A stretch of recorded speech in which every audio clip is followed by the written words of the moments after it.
Bismillahirrahmanirrahim.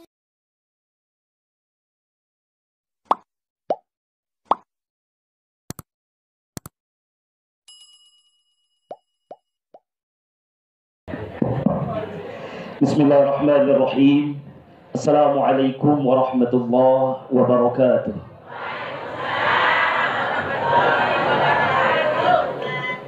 Alhamdulillah. Alhamdulillah. Al-jamili fi jalalih, al-jalili fi jamalih. Ashhadu an la ilaha illallah wa ashhadu anna Muhammadan abduhu wa rasuluh la nabiyya ba'dah. Allahumma salli ala sayyidina Muhammad wa ala alihi wa sahbihi wa man tabi'ahum bi ihsanin ila yaumil qiyamah. Amma ba'du. Al-mukarramun yang sama-sama kita hormati, pembina daripada Majelis Husnul Khatimah, Ustaz Soni'in, yang sama-sama kita hormati, yang tiang hormati Bapak Tuan Guru, Bapak Haji, Ibu Haja, Bapak Ibu, Bapak-bapak tiang, ibu-ibu tiang, kakek nenek tiang yang ada di majelis ini, singkatnya kaum muslimin dan muslimat, rahimani wa rahimakumullah. Pertama sekali tiang mohon izin Bapak Ibu, tiang telat sekali datangnya. Dan yang kedua, tiba-tiba datang telat, malah duduk megang mic. Siapa lah anak kecil nih katanya. Pasti ada yang bilang kayak gitu. Tapi ya tiang alhamdulillah bertemu dengan Al-Ustaz Soni'in cuman satu kali, tetapi rasanya sudah kenal dari lama. Sepertinya yang membuat rasa itu ada karena kita memiliki sama-sama keimanan yang cinta kepada Allah, cinta kepada Rasulullah, yang utama cinta kepada umatnya Rasulullah Sallallahu Alaihi Wasallam. Jadi tiang sudah menganggap, meskipun beliau belum menganggap tiang, tapi tiang sudah menganggap beliau sebagai orang tua tiang sendiri. Ketika pertama kali tiang ketemu beliau di majelisnya Tuan Guru Haji Syafaat Habib, beliau menyampaikan ke tiang, mampir nanti di majelis Husnul Khatimah. Tiang anggap itu bukan undangan, tapi tiang anggap itu adalah perintah dari guru kepada muridnya. Jadi tiang adalah santri beliau, meskipun belum lama, tapi kita banyak belajar dari seseorang itu bukan hanya apa tentang yang disampaikan atau bertahun-tahun musahabah kita menemani ataupun membersamai guru tersebut, tetapi belajar dari seseorang itu dengan adab dan akhlak apa yang ditunjukkan di hadapan kita dan di hadapan orang. Dan yang banyak belajar dari beliau meskipun pertemuan kami singkat. Jadi tiang anggap beliau sebagai guru tiang, maka ketika beliau mampir di Husnul Khatimah, tiang mengatakan insyaallah, karena ini perintah kiai kepada santri, maka kami tiang ini hanya santri. Kalau kiai bilang ke timur kami pergi, ke barat bilang kiai ke barat. Apapun kata kiai selama itu tidak menyalahkan syariat, maka wajib bagi santri itu untuk mengikuti. Itu adab santri, itu adab pengajar. Apa kata Imam Az-Zarnuji di dalam kitab Ta'limul Muta'allim, ana abdun liman 'allamani harfan. Saya ini menjadi hamba sahaya, menjadi budak siapapun yang mengajarkan saya satu huruf. Dan ini yang banyak kehilangan di antara anak-anak kita, generasi-generasi muda kita sekarang. Tiang tidak sedang mengomentari Bapak Ibu yang duduk di majelis ini, tapi tiang sedang mengomentari diri tiang sendiri dengan teman-teman tiang. Kami sekarang rasa-rasanya kurang adab Bapak Ibu. Iya, begitu banyak kita temukan sekarang di Indonesia, orang-orang pintar banyak sekali, cerdas banyak sekali. Sekolahnya sampai ke Cina, ke Jepang, ke Amerika, sampai keluar angkasa dia sekolah. Oh, sekolah mereka sama alien-alien itu pintar mereka. Ijazahnya banyak, tebal. Gelarnya itu panjang, tidak cukup diundangan kalau mau diundang nikahan. Panjang, lupa lah saya apa lagi. Belum lagi gelar depannya, belum gelar belakangnya, belum nama ini, banyak lah. Ada gelar baru namanya desa, entah apalah kepanjangannya desa tuh. Panjang gelarnya Bapak Ibu. Panjang SSMM apalah entah apa. Tetapi tapi apakah berkah atau tidak itu pertanyaannya. Karena belum tentu ilmu banyak itu ilmu berkah. Apa konsep ilmu berkah? Dijelaskan oleh Imam Az-Zarnuji di dalam kitab Ta'limul Muta'allim. Konsep ilmu berkah itu kasyajarah, seperti tumbuhan, seperti pepohonan. Seperti pepohonan yang memiliki buah. Pepohonan besar, rindang, dan memiliki buah. Itulah ilmu berkah. Kenapa diibaratkan seperti itu? Karena kalau pohon besar dan rindang memiliki buah, orang di sana bisa berlindung di bawah pohon itu. Bukan hanya berlindung, tetapi bisa memanfaatkan buahnya, dimakan buahnya. Bukan hanya itu, pohon itu kuat juga untuk dirinya sendiri karena besar dia. Sebagaimana besar pun badai yang datang, angin yang datang tidak goyah dia karena besar pohonnya. Itu ilmu yang berkah Bapak Ibu. Ilmu yang bermanfaat bagi orang yang punya ilmu. Kokoh dia, kuat imannya, kuat keyakinannya, tidak goyah meskipun apapun masalah yang datang bagi dirinya. Pula dia bermanfaat bagi orang lain. Juga dia memberikan kebaikan bagi orang lain.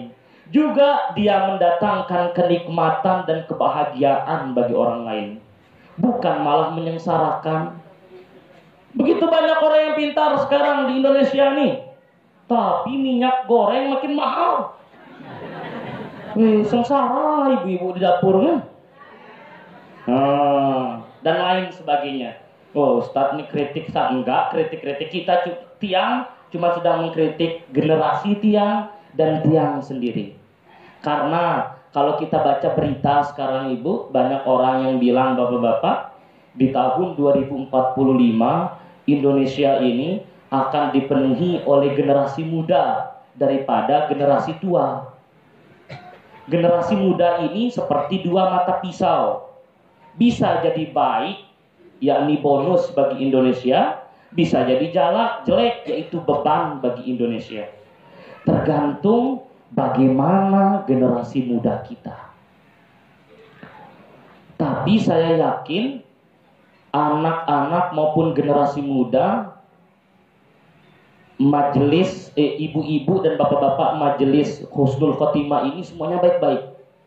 Yakin dia. Kenapa? Karena melihat orang tuanya saja seperti ini, luar biasa semangatnya datang ke majelis ilmu. Apa kata Syekh Zarnuji di dalam kitabnya? Kalau orang tuanya cinta pada ulama, maka kalau dia tidak bisa menjadi ulama, maka anaknya menjadi ulama. Kalau bukan anaknya menjadi ulama, maka cucunya menjadi ulama. Kalau enggak cucunya jadi ulama, maka cucunya jadi ulama. Kalau enggak bisa, pasti ada jadi ulama salah satu. Nah, kalau tiang lihat bagaimana semangatnya ibu-ibu di sini, masya Allah, bapak-bapak di sini, masya Allah, maka sudah tiang pastikan Tuan Guru bahwa semua anak cucu jamaah majelis Ta'lim Husnul Khotimah adalah generasi-generasi terbaiknya Indonesia. Karena tiang cukup lihat aja dari orang tuanya. Amin ya Rabbal. Jadi itu. Yang pertama sebenarnya Bapak Ibu, tiang belum punya anak, ya. Boro-boro punya anak, nikah aja belum kan? Cuman tiang suka membaca beberapa nasihat-nasihat daripada guru-guru ataupun ulama-ulama tentang bagaimana mendidik generasi. Karena mendidik generasi bukan tugas orang tua saja, mendidik generasi juga tugas kami yang diberikan sedikit ilmu oleh Allah Subhanahu wa taala dan disampaikan kepada masyarakat. Bagaimana cara mendidik generasi? Generasi itu tidak perlu dididik untuk menjadi pintar.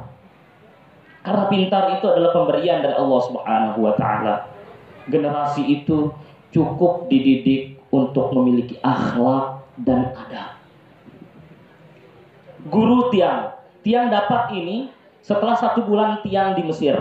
Jadi Tiang mohon izin, Tiang sekolah Tiang di Mesir. Nanti Tiang cerita sedikit tentang itu. Tapi satu poin, sekitar 6 bulan lah Tiang di Mesir. Kemudian Tiang berhijrah dari Kairo, pergi belajar ke Alexandria, kota Alexandria. Di sana ada guru Tiang namanya Maulana Syekh Ala Mustafa Naimah Al-Iskandari. Namanya dia udah panjang. Syekh Ala Mustafa Naimah Al-Iskandari. Beliau menyampaikan kepada Tiang, saat itu Tiang sedang gelisah di Mesir itu. Apalah Tiang di Mesir ini, mau pulang aja Tiang ke Indonesia. Coba Tiang di Lombok udah pulang Tiang ke Sumbawa, saking mau pulangnya dari Indonesia. 3 hari 3 malam nangis Tiang minta pulang dari orang tua. Karena Tiang sering telepon mau pulang, dimatiin HP orang tua sebulan nggak ngangkat telepon Tiang. Nggak mau betah lah di sana. Galau Tiang, nggak tahu. Karena Tiang dari Sumbawa. Tiang saat itu sama 2 teman Tiang. Cuman berdua dari Sumbawa karena orang NTB banyaknya orang Lombok. Sedangkan saya tidak ngerti bahasa Lombok. Yang cuman saya ngerti itu Tiang saja lah. Tiang, Telenggi, Ampure, nah itulah. Selebihnya Tiang cuma paham tapi nggak pandai menyampaikan. Nah nggak ngerti ya bahasa Lombok, makanya mau pulang, galau pokoknya. Kemudian Tiang bertemu dengan guru Tiang ini namanya Maulana Syekh Ala Mustafa Naimah Al-Iskandari. Di satu majelis Tiang sedang gelisah. Di satu majelis beliau menyampaikan, ya auladi, wahai anak-anakku, yang penting dari menuntut ilmu itu cuma satu katanya. Al-adabu fauqal ilmi. Bahwa adab itu lebih utama daripada ilmu. So, al-adabu fauqal ilmi. Bahwa adab itu lebih utama daripada ilmu. Meskipun kita cuma bisa alif batasa, kita cuma bisa baca iqra, kita cuma bisa sedikit saja ilmu fikih. Tetapi kalau adab kita mulia, maka lebih utama dari mereka orang yang bergelar banyak. Al-adabu fauqal ilmi. Adab itu lebih utama daripada ilmu. Karena Rasulullah sallallahu alaihi wasallam, wa ma bu'ittu li utammima makarimal akhlak. Tidaklah aku diutus, kata baginda Nabi, kecuali untuk menyempurnakan apa? Menyempurnakan ilmu? Tidak. Menyempurnakan apa? Akhlak. Oh, itu tujuan utama diutusnya baginda Nabi sallallahu alaihi wasallam. Karena menurut Tiang pribadi, mudah orang jadi pintar, baca buku, dengar YouTube, belajar, pintar orang. Tapi menjadi akhlak, memiliki akhlak yang mulia, itu yang perlu dididik mulai dari sekarang. Mulai dari anak cucu kita yang paling kecil, kita didik bagaimana mencintai ilmu, mencintai ulama, mencintai orang yang lebih tua daripada kita dan lain sebagainya. Itu yang paling penting Bapak Ibu. Al-adab fauqal ilmi. Inilah yang Tiang pegang erat-erat selama Tiang belajar 7 tahun di Mesir. 7 tahun Tiang belajar di Mesir, yang paling Tiang pegang erat-erat adalah adab di atas ilmu. Adab kepada guru itu yang paling utama. Adab kepada Rasulullah dan adab kepada Allah Subhanahu wa taala. Karena itu yang paling utama Bapak Ibu, dan itu generasi kita kekurangan di sana. Bagaimana adab mereka kepada orang tua, adab mereka kepada sesama. Dan bab pertama ataupun pintu pertama untuk kita masuk adab ini adalah dari ibu-ibunya.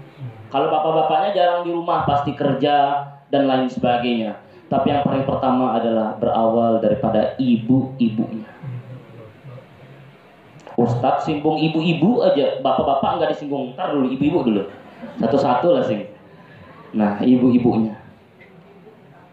Bagaimana? Ya, betul, ibu-ibu yang paling utama. Karena di dalam Islam mengatakan al-ummat darasatul ula. Ibu itu adalah sekolah pertama bagi anak-anaknya. Maka menurut hemat Tiang, Al-Fatihah jangan sampai diajarkan kepada anak-anak kita oleh guru ngajinya. Usahakan Al-Fatihah itu pertama diajarkan oleh orang tuanya, oleh ibunya, oleh bapaknya sendiri. Kenapa? Karena Al-Fatihah itu yang akan diulang di dalam sholatnya. Al-Fatihah itu akan dibacakan di setiap kesempatannya. Ridho ke kita, rela ke kita, pahala Fatihah yang diucapkan oleh anak kita mengalir kepada gurunya? Enggak. Harus mengalir kepada kita terlebih dahulu. maka Fatihah pertama ajarkan oleh ibunya, ajarkan oleh bapak-bapaknya. Meskipun makhrajul hurufnya belum pas, meskipun tajwidnya belum pas, yang penting Bismillahirrahmanirrahim, belajar dari lisan langsung ibunya. Itu yang lebih utama. Kita kembali lagi bahwa pintu pertama belajar seorang anak adalah ibunya. Kalau mau anak-anaknya itu baik, maka usahakan ibu-ibunya juga menyampaikan kepada anak-anaknya baik juga. Sekesal-kesal apapun ibu-ibu kepada anak-anaknya, bapak-bapak kepada anak-anaknya, jangan keluarkan kebun binatang daripada mulutnya. Dasar kamu anak no. Dasar kamu keluar semua. Jangan bilang ke anaknya, kamu anak bodoh, kamu anak nakal, kamu anak keparat, kamu anak kurang. Jangan. Sekesal-kesal apapun kita doa, sampaikan misalkan nakal anak kita. Dasar kamu anak, nanti tuan guru besar, kamu nanti besar. Nanti kamu jadi ahli ilmu, nanti kamu jadi ahli Al-Quran. Nah, sumpahkan anak kita yang baik-baik saja. Jangan yang buruk-buruk. Bisa? Agak susah ini sebenarnya, tapi nggak apa, dibisa-bisakan, diajarkan lisannya. Kenapa juga tidak boleh mengeluarkan kata-kata kotor dari mulut ibunya? Karena anak ini merekam. Nanti dia akan mengucapkan kata serupa kepada teman-temannya. Ibu bapak tiang cerita ibu bapak tiang. Ibu bapak tiang, sekali lagi, bukan tuan guru, bukan ustadz, bukan orang yang ahli sholat. Tiang sudah izin ke bapak tiang untuk cerita ini. Bapak tiang itu preman. Tiang jujur. Nanti kalau ada kesempatan orang tua tiang mampir ke sini, pasti bapak tiang akan malu turun mobil. Kenapa? Karena bapak tiang itu benar-benar dia lebih kelihatan muda daripada tiang. Sampai sekarang. Iya, preman. Tiang sampaikan. Dan beliau boro-boro untuk sholat 5 waktu. Jumatan saja bisa dihitung jari. Dulu. Nah, harus ada dulunya ini. Dulu. Alhamdulillah setelah tiang masuk pesantren, target tiang adalah dalam sebulan tiang di pesantren harus tiang bisa ceramah. Maka sebulan tiang di pesantren, tiang izin ke kiai untuk bisa mengisi ceramah di salah satu masjid. Tiang isi ceramah. Awal kali tiang boleh naik mimbar, artinya setelah tiang balik, tiang minta untuk menyampaikan khutbah di masjid tiang sendiri. Itu kelas 2 MTS, kelas 3 MTS, umur 15-an tahun. Tiang baca khutbah Jumat di masjid tiang sendiri.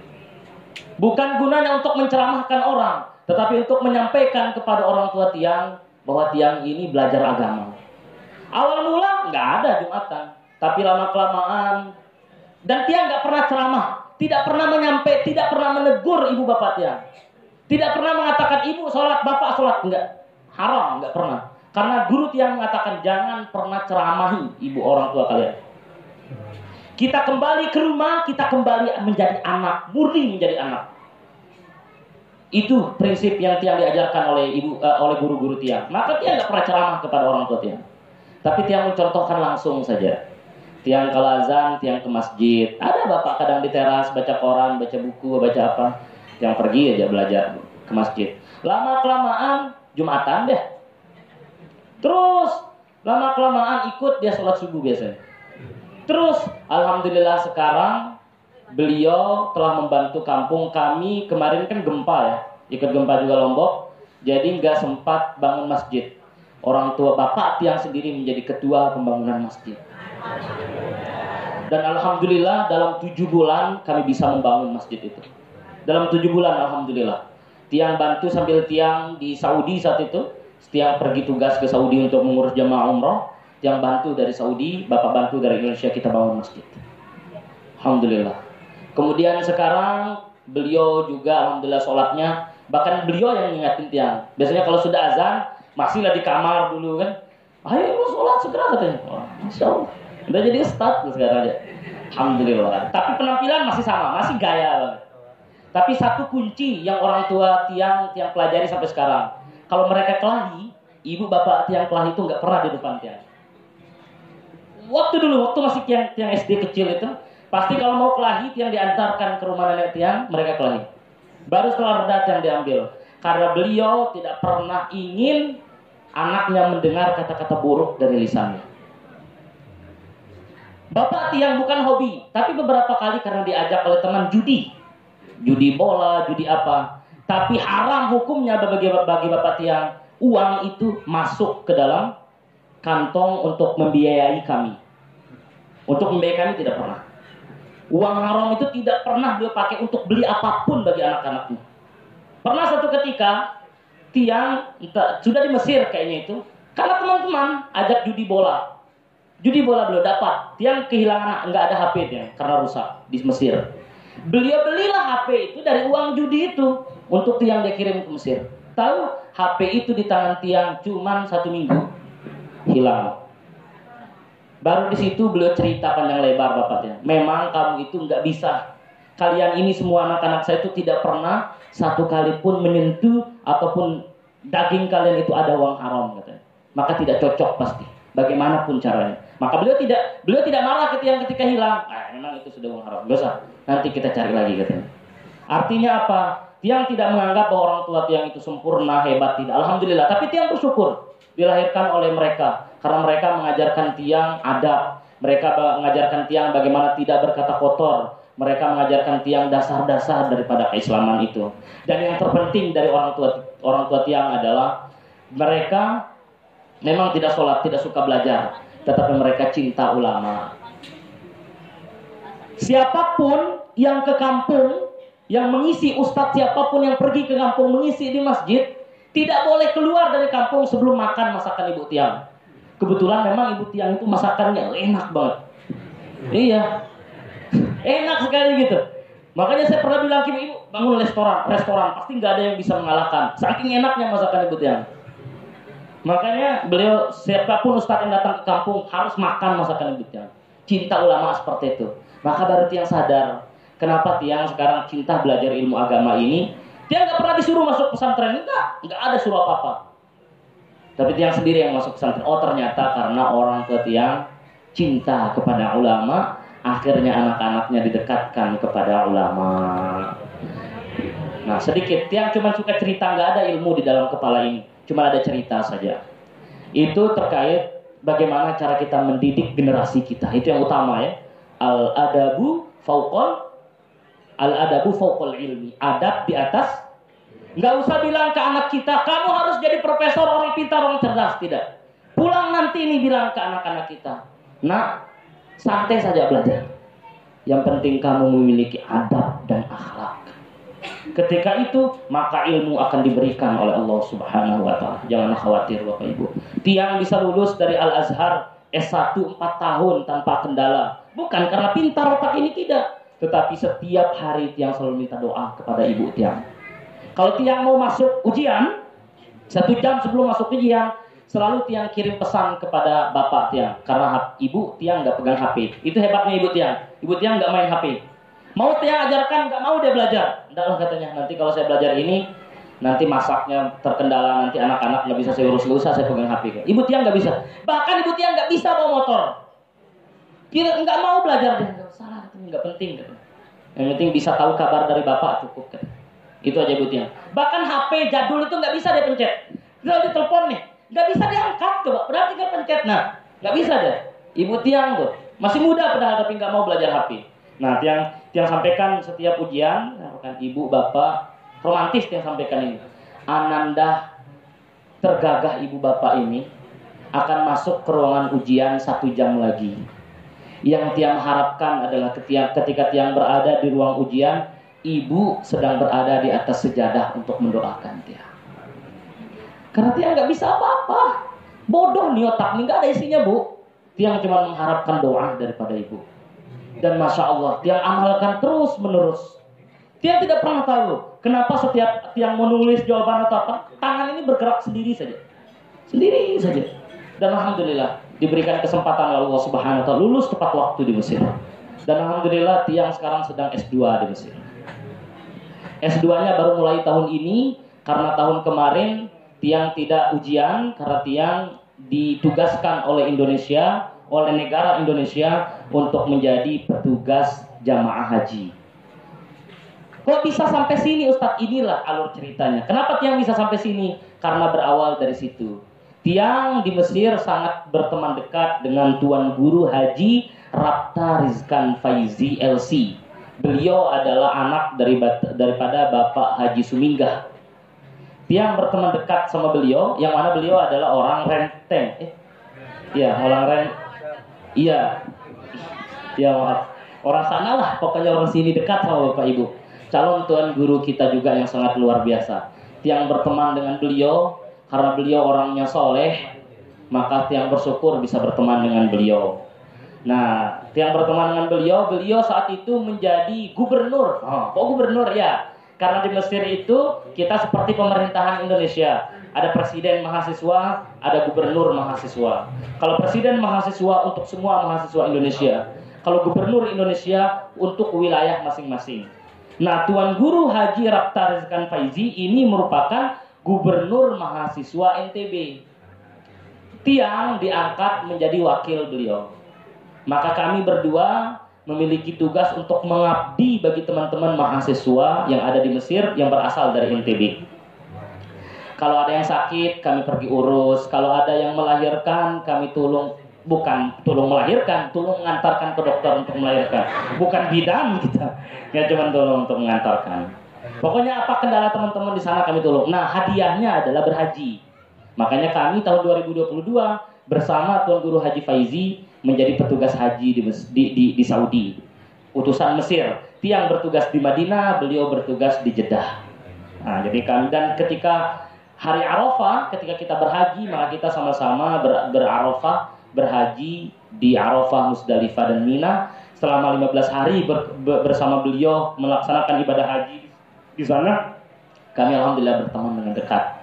Nah, sebelum Tiang pulang, Tiang ini orang tua Tiang sendiri belum tahu kalau Tiang sudah ada di Indonesia.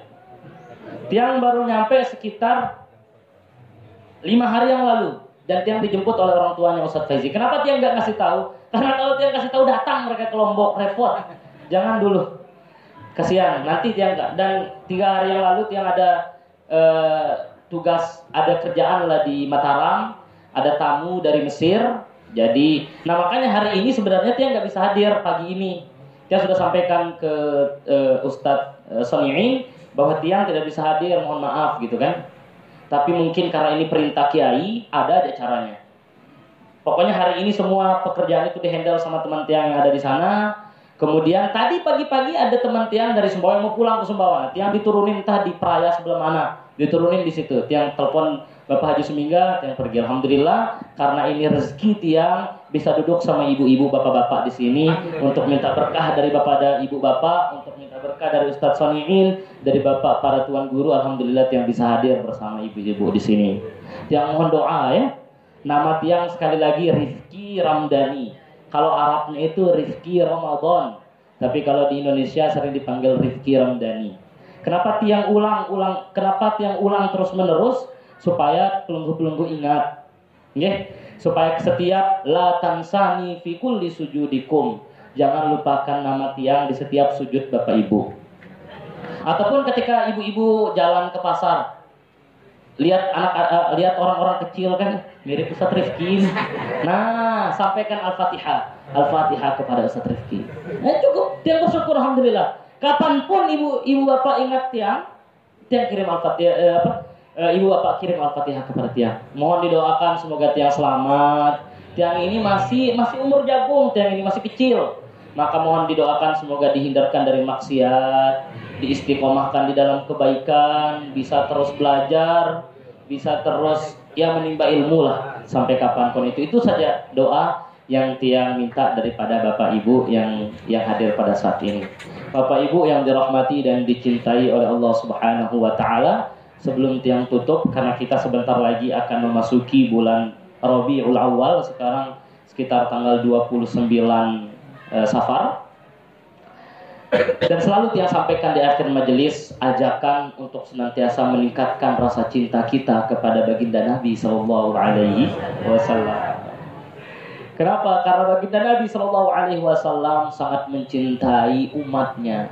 Sebagaimana yang disampaikan tadi oleh Tuan Guru kan di dalam penjelasan beliau ketika menyarahkan Sahih Muslim, Beliau menyampaikan bahwa Rasul sebelum meninggalkan dunia, apa beliau ucapkan? Ummati, bagaimana umatku. Padahal beliau sudah mau sakaratul maut.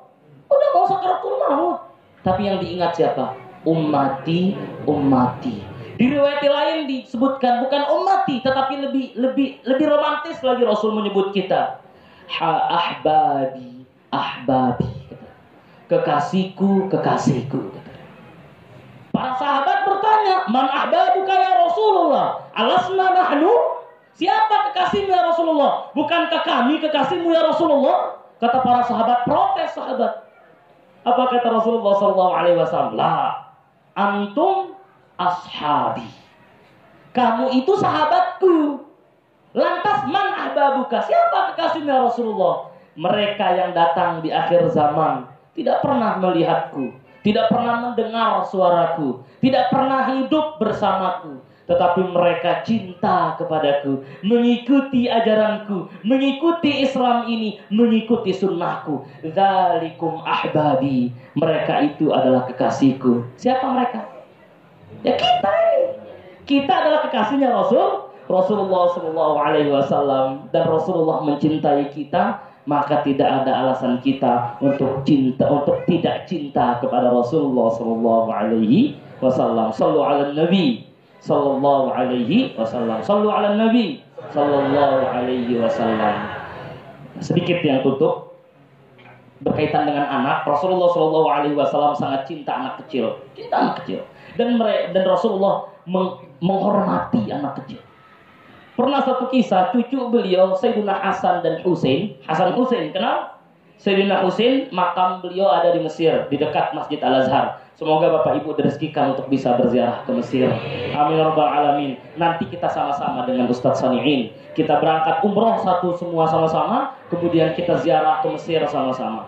Balik lagi kita ke Lombok, berangkat lagi kita berhaji, ziarah ke Mesir balik lagi. Amin ya rabbal. Kalau doa jangan segan-segan, minta semaunya sama Allah, ya.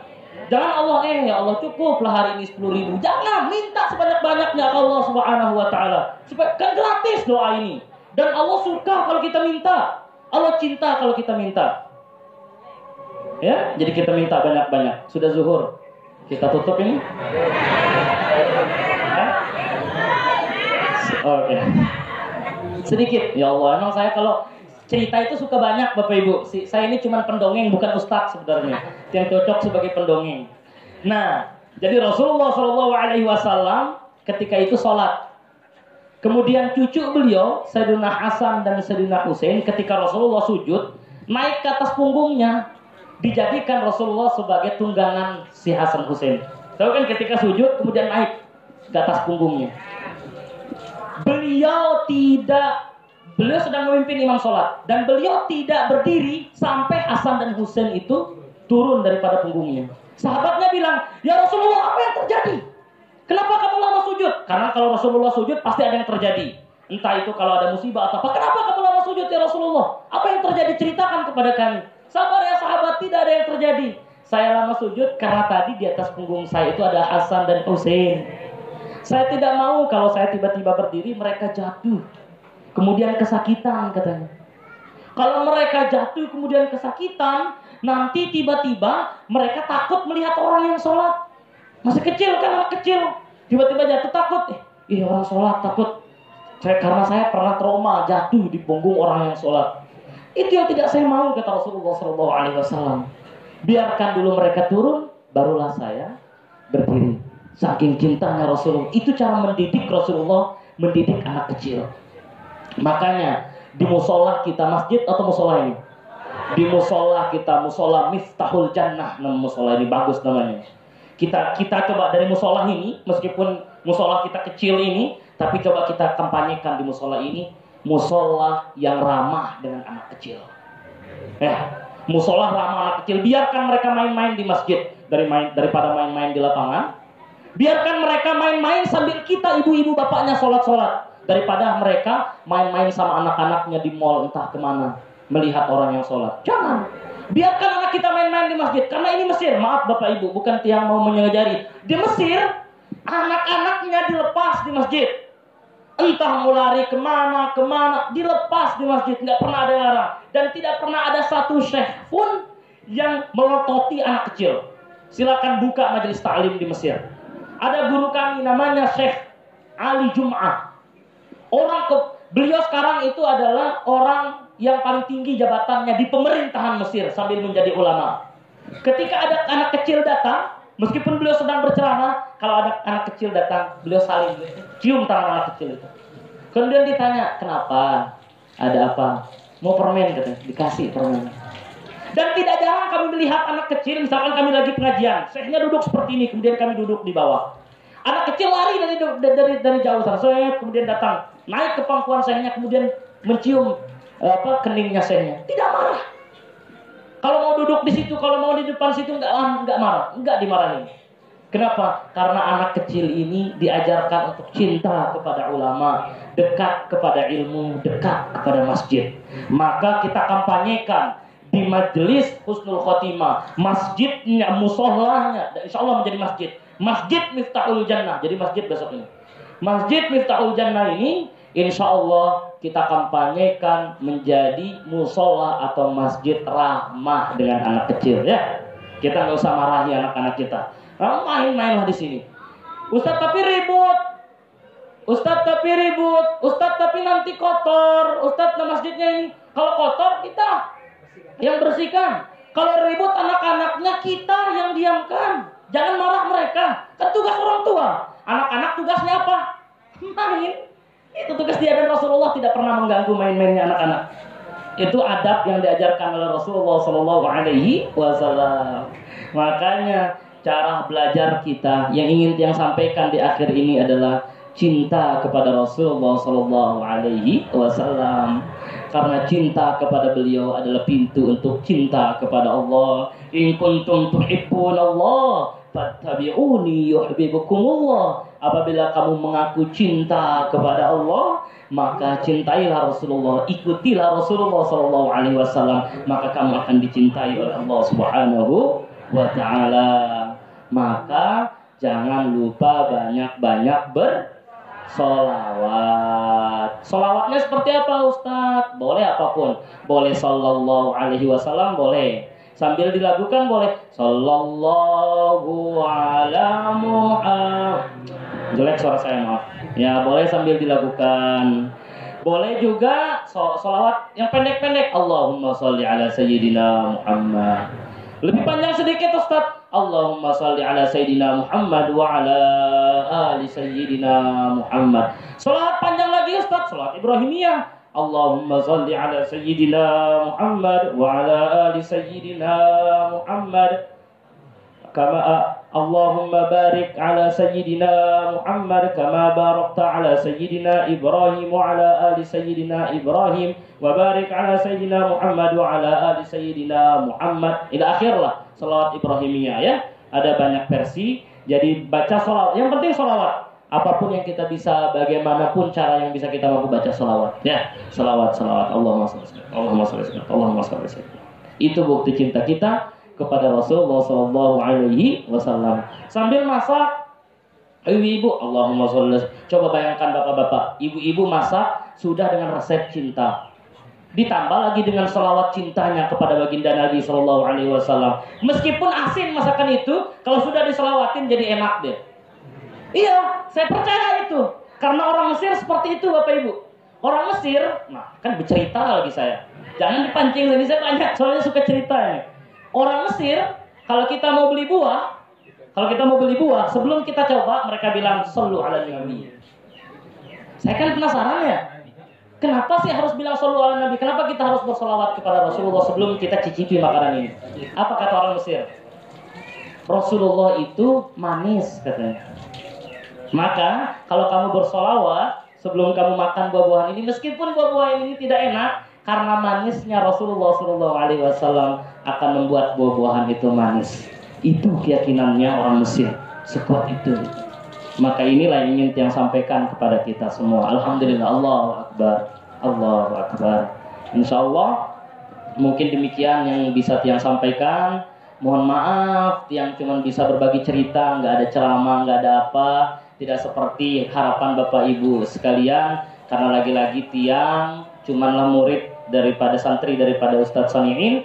Tiang mohon didoakan semoga Tiang selalu diberkahi oleh Allah Subhanahu wa taala. Dan jangan lupa kita berikan doa banyak-banyak kepada Ustadz Soni'in, semoga dikuatkan oleh Allah Subhanahu wa taala dalam perjalanan dakwah ini, sebagai cahaya di sini, sebagai matahari di sini, yang insya Allah akan melahirkan generasi-generasi yang terbaik, dan yang utama adalah kita akan berakhir menjadi husnul khatimah, diakhiri oleh Allah Subhanahu wa taala dengan ucapan asyhadu alla ilaha illallah wa asyhadu anna muhammadar rasulullah. Barulah kita menutup akhir hayat kita, dan kita tutup majelis ta'lim ini dengan sama-sama membaca doa kafaratul majlis. Subhanakallahumma wa bihamdika asyhadu an la ilaha illa anta astaghfiruka wa atubu ilaika. Walhamdulillahirabbil alamin.